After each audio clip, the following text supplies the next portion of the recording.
একটা চাঁদা শ্রমিকদের কল্যাণে শ্রমিকরা এবং মালিকদের কল্যাণে মালিক সমিতি সেটা গ্রহণ করেন, সেটাকে আমি বলছি চাঁদাবাজি নয়। না যাচ্ছে বলছে, আপনি দেখেন নির্ধারণের ভাড়া বেশি নিচ্ছে কিনা, আপনি দৃষ্টান্ত দেন কোন বাসে নিচ্ছে। এসি বাসের মালিকরা এখানে বসে আছে, পরিবহন সেক্টর থেকে চাঁদা নিচ্ছে, আপনি আমাকে জানান, তাৎক্ষণিক ব্যবস্থা করে তাদেরকে শাস্তির আওতায় আনা হবে। আপনি নির্দিষ্ট করে বলেন কোন কোন পরিবহন, প্লিজ কোন পরিবহন এখানে মালিকরা আছে, প্লিজ প্লিজ ভালোভাবে বলবেন, আমার কথা শুনুন আগে। না আপনি এখানে সেটা আনছেন কেন, আপনি জেনে বলেন, প্রশ্ন প্রসঙ্গের মধ্যে বলেন।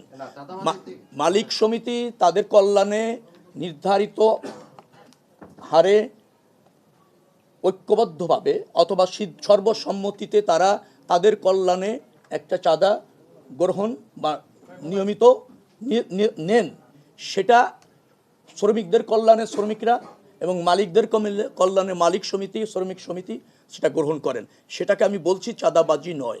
মানে এন্ডোসের কথা বলছি না, একটা সমিতি রেজিস্ট্রেশন হয়েছে, সেই সমিতি তাদের কল্যাণে একটি অর্থ কালেক্ট করার যদি বৈধতা থাকে, সেটাকে আপনি চাঁদাবাজি কেন বলছেন?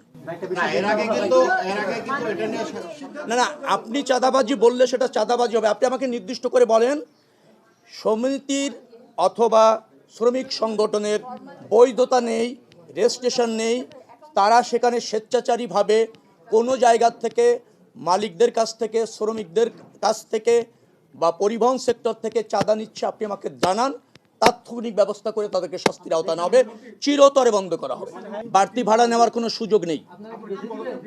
বাড়তি ভাড়া নির্ধারণ করা আছে, বাড়তি ভাড়া না, নির্দিষ্ট ভাড়া নির্ধারণ করে আছে। সেই নির্ধারিত ভাড়ার চেয়ে 1 টাকা বেশি নিলে আমাদেরকে জ্ঞাত করেন, তার দৃষ্টান্তমূলক শাস্তি হবে এবং তার নিয়ন্ত্রণ যে কোনো মূল্যে করা হবে। না যাচ্ছে বলছে, আপনি দেখেন নির্ধারণের ভাড়া বেশি নিচ্ছে কিনা, আপনি দৃষ্টান্ত দেন কোন বাসে নিচ্ছে। এসি বাসের মালিকরা এখানে বসে আছে, ওই মালিক সমিতির লোকরা বসে আছে।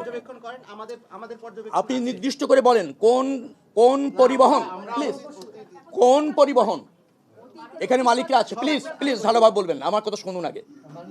এখানে কোন পরিবহন এসি বাসের ভাড়া যা নির্ধারণ করা আছে তার চেয়ে বেশি নিয়েছে, আপনি আমাকে অবগত করেন। না, এসি কোনো বাসই ইচ্ছা মতো ভাড়া নেওয়ার কোনো সুযোগ নেই। নির্ধারিত বলেন নেয়, কিন্তু নির্ধারিতটা অ্যাপ্রুভ কিনা সেটা প্রশ্ন করতে পারেন।